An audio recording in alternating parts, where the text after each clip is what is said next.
La matinale d'Europe 1. Nikos Aliagas. 8h13, coup d'œil à présent à l'actualité internationale avec Vincent Hervouet. Nikos. De Los Angeles à Madrid, il n'y a qu'un vol d'oiseaux. Écoutez, ça se passait hier. Viva la Constitución! Viva España!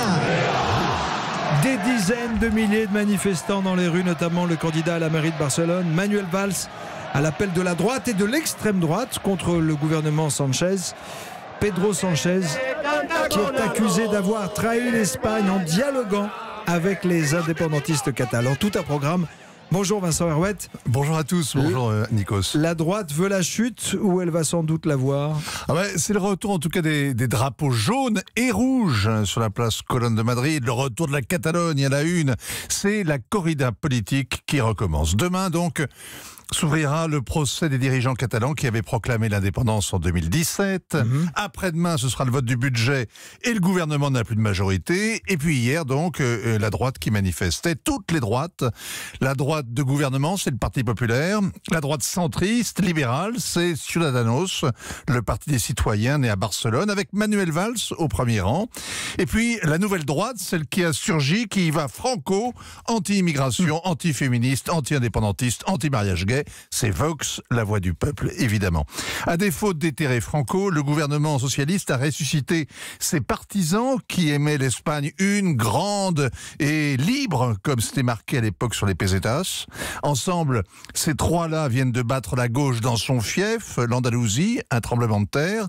Ensemble, le centre, la droite et l'ultra-droite agitent le drapeau, la bandera, sans complexe, sans tabou, et puis surtout, pour gouverner sans attendre, car c'est bien ça le projet, chasser le beau gosse qui est au pouvoir, le socialiste Pedro Sanchez. Qui avait besoin des indépendantistes en fait pour faire voter le budget. Et depuis 20 ans, les partis indépendantistes font chanter les premiers ministres. Cette fois, il exigeait notamment de Pedro Sanchez une médiation internationale pour négocier sur un pied d'égalité. Sous-entendu, la crise catalane n'est pas une affaire interne, l'Espagne n'est pas vraiment une démocratie et il faut un arbitre étranger entre les deux États. Alors, comme un torero avec sa muleta, Pedro Sanchez a fait une feinte. Il a accepté la nomination non pas d'un médiateur, mais d'un rapporteur. Alors, c'était pas assez pour les républicains, catalans, c'est jamais assez.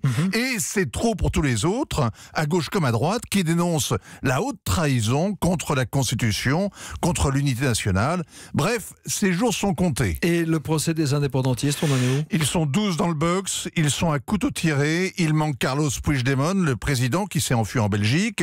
On va réaliser que ces révolutionnaires voulaient rentrer dîner le soir à la maison. Il n'était pas dans la tragédie, mais dans la parodie, pas dans une corrida à mort, tout juste à la feria.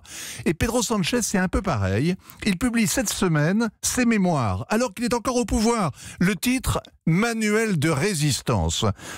Évidemment, les Espagnols rigolent. Il rit jaune, à vrai dire. Manuel de résistance. Manuel Valls, il est passé à droite ou pas? Claro que no. Ah, claro que no.